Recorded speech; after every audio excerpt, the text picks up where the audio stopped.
Pakistani Taliban leader Baitullah Mahsood is the target of a new offensive the army says it is planning in the tribal region of South Waziristan. The government has taken a principled decision to launch a military operation against Baitullah Mahsood and his network. Local reports from South Waziristan say some residents have already fled their homes after reports of clashes in the region. In all, more than 2 million people have fled fighting in the country, many of them displaced by the ongoing battle between the army and the Taliban in the Swat Valley.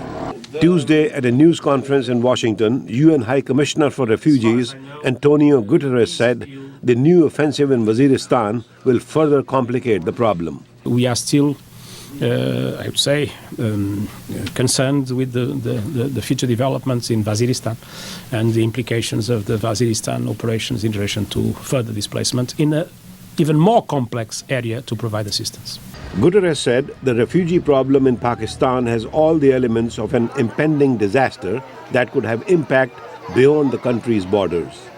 He said the government in Pakistan is fully aware that if the displaced people are not given timely relief, the public could turn its anger toward the government.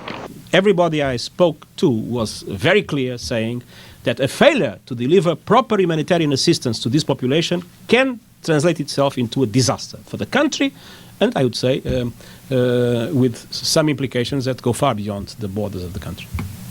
He said the main challenge for Pakistan is the speed by which the number of displaced people is going up every day.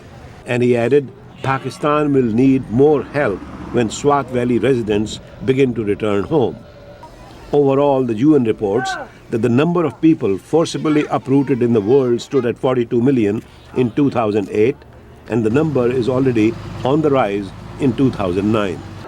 Pointing to refugees from countries like Somalia, the UN High Commissioner said some 80% of the people uprooted in the world are in developing nations.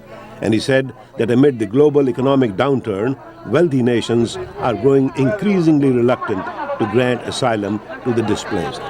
Ravi, Khanna, VOA News, Washington.